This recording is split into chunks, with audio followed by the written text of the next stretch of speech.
At 85 years old, Tom Jones canceled concerts for the first time in 6 decades of performing, and his management called it an upper respiratory infection. But if you have spent any time watching this man, a man who went back on stage while his wife was dying, who kept touring after a public firing delivered through a secondhand message, who held himself together on live television for 6 years before finally letting everything crack open at once, you already know that upper respiratory infection is not the whole story. What is actually happening to Tom Jones in 2025 is the final movement of something that started in a coal mining town in South Wales before most of the people reading about his health updates were even born, and almost nobody has told it straight. Tom Woodward arrived in 1940 in Treforest, South Wales, the son of a miner who descended underground every morning so his family wouldn't go without. Welsh musical tradition runs deep in that part of the United Kingdom, and the boy could carry a tune the way children from those valleys carry tunes, warmly, naturally, without anything that would make a stranger stop walking. Nothing about those early years suggested what was coming. Then tuberculosis arrived when he was 12 years old, and 2 years of enforced bed rest inside the family home rewrote everything about him that hadn't yet been written. While his father went to the mines and the world outside continued its business without him, something inside the boy's chest was being fundamentally altered by the illness. When he recovered and returned to school, the voice that came back with him was not the voice that had left. The slight tenor of a 12-year-old Welsh boy had been replaced by a baritone that nobody in Pontypridd had a frame of reference for, a deep, gospel-soaked instrument that didn't belong in that town, and that everyone who encountered it seemed to understand intuitively was bound for somewhere else. His music teacher heard him sing the Lord's Prayer and asked why he was singing it like a Negro spiritual. He told her he didn't know, that he was simply singing the way he felt. That answer, given by a teenager to a baffled school teacher in a Welsh classroom, contained the entirety of what Tom Jones was and what he always would be. At 16, he married Linda Trenchard, who was also 16 and pregnant, and the circumstances offered nothing romantic to build a story around. They had grown up together in the compressed social world of a small Welsh town where everyone's business belonged to everyone else. And then life accelerated past any plans either of them might have made. A terrace house on the same street his father had always lived on, a baby, a wife, and that voice that everyone told him flatly didn't belong in Pontypridd and never would. Mark was born that same year, and Tom Woodward was 16 years old, a husband and a father with no career and no path forward, except the only door his voice could open. Gordon Mills found him singing in a working men's club in Wales in 1963, and immediately understood what he was looking at. He chose the name Tom Jones, borrowed from the popular film of that year, and set about converting a Welsh club singer into something the entertainment industry genuinely hadn't seen before. Within months, It's Not Unusual had been recorded in 2 takes and was climbing to #1 in the United Kingdom, breaking into the American top 10 not long after.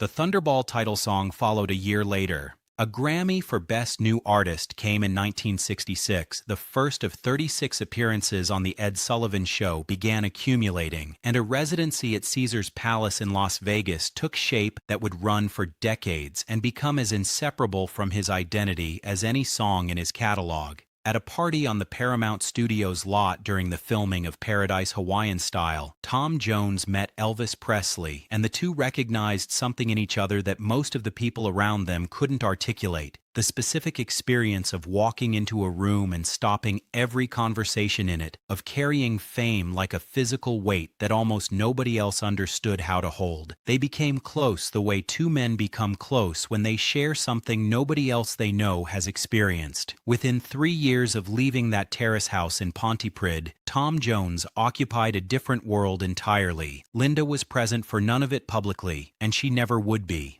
Through London and Los Angeles and the mansion Tom eventually purchased from Dean Martin, she moved without ever once stepping in front of a camera, or consenting to an interview, or attending an award ceremony on her husband's arm. The people who assumed she had been sidelined or left behind by his celebrity read the situation entirely wrong. Linda had examined the machinery of fame from close range and decided, with clear eyes and no particular drama, that she wanted no part of it. Her own circle in London operated on its own terms, built around friendships that had nothing to do with her husband's name, and required no spotlight borrowed from his career to feel complete. The people who knew her described someone sharp, funny, and private in a way that had nothing to do with shyness or insecurity. She had decided early what the marriage was and what she expected from it, and she held to that position across 5 decades of tabloid coverage that would have ended most relationships well before their 10th anniversary. Tom has stated publicly, with a directness that borders on indifference to consequence, that at the height of his fame, he was sleeping with approximately 250 women a year. He named specific women. He discussed affairs that ran parallel to his marriage for years, doing so in an era when such admissions were treated as part of the spectacle rather than the career-ending scandal they would produce today. Linda knew because she had always known, absorbing tabloid stories left on doorsteps and interviews in which her husband discussed other women with casual openness, and through all of it she maintained a position she had taken early and never abandoned.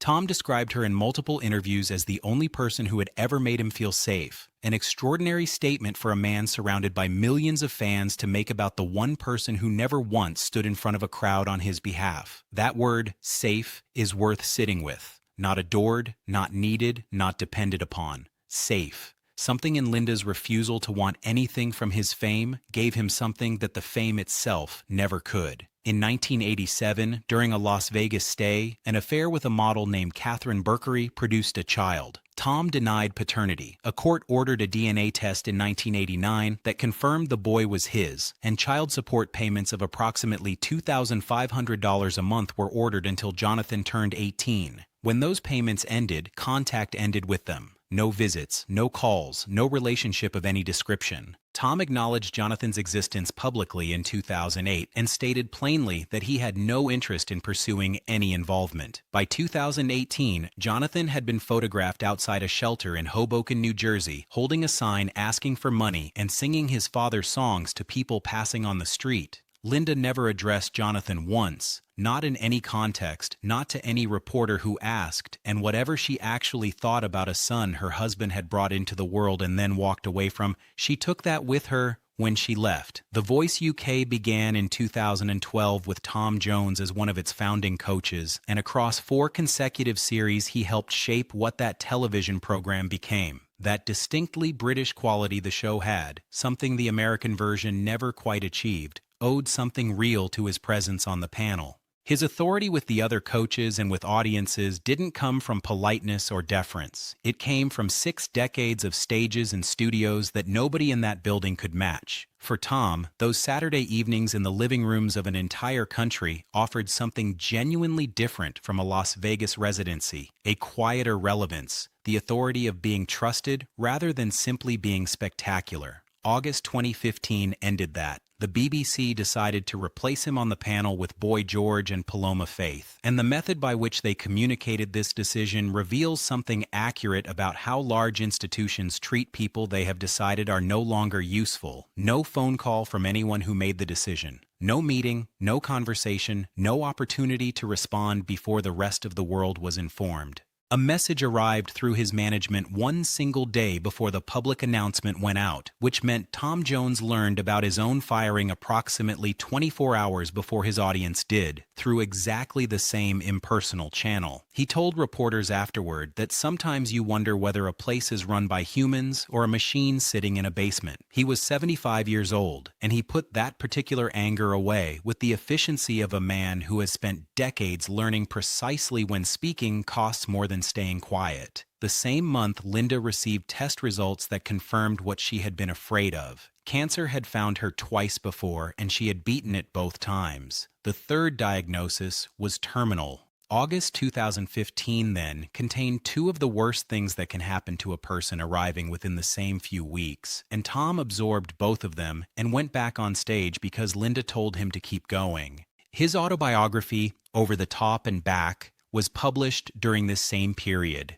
the official record of everything his life had been, written and released, while the person most central to every page of it was dying in the next room. The book became a bestseller and was received as honest and reflective, and almost nobody who read it understood what was happening to Linda while it was being celebrated. April 10th, 2016. Linda died at 75. Tom sold the Los Angeles mansion and moved into a small apartment in London. He entered grief therapy and discussed it publicly with more honesty than most men born in his generation would consider appropriate, describing a therapist's office where he finally asked the question that had been forming inside him for months, perhaps much longer. Did I do enough? Was I on the case? That question didn't stay in the therapy room. It followed him into performances, into interviews, into every public appearance he made, carried like something he couldn't set down because he genuinely didn't know the answer, and nobody who could have told him was still alive to say. 6 years of composure followed. He returned to The Voice UK when the BBC invited him back in 2017, released the album Surrounded by Time in 2021 to strong critical reception, and gave interviews in which he spoke about Linda with warmth and measured precision, offering exactly as much of his grief as he had decided the public was entitled to see, and holding the rest behind a wall he had built with considerable care. On September 3, 2022, that wall came down. Standing on the stage of The Voice UK, Tom performed I Won't Crumble With You If You Fall, a song he had written in the years after Linda's death. He delivered it through to the end with the steadiness of a man who has been performing for 6 decades and knows how to keep a room together even when the material is actively working against him. Then the song ended. The studio went quiet in a way nobody had anticipated, and Tom Jones did something he had not done once in 6 years of public appearances since his wife died. He told the audience what Linda had said to him in her final days, her words spoken on live national television. "You can't crumble with me. Don't fall with me now. You've done everything you can." Within 24 hours, the song sat at #1 on UK iTunes, not because of the production or the arrangement, but because millions of people had just watched something they understood instinctively. A grief that had been held together for 6 years, finally, completely releasing. Now it is 2025. Tom Jones is 85. The official statements say upper respiratory infection and the medical advice says rest. The man himself has admitted something more honest than any press release, that he no longer has full command of the voice, that there are mornings when the instrument simply doesn't answer when he calls for it. The voice that tuberculosis rebuilt inside a bedridden 12-year-old boy in Wales, the one that carried him from a working men's club to Caesar's Palace, to Grammy stages, to the living rooms of an entire country across 6 decades, is doing what every instrument eventually does. He honored Linda's final instruction for 9 consecutive years, kept performing and kept going and kept the wall up until one night on live television when he couldn't anymore. Whether the voice gives him any say in when this ends or simply ends on its own schedule is no longer entirely his decision to make. He was asked once, years after Linda died, how he remembers her now. Not about the illness, not about the decades, not about the question he'd asked his therapist.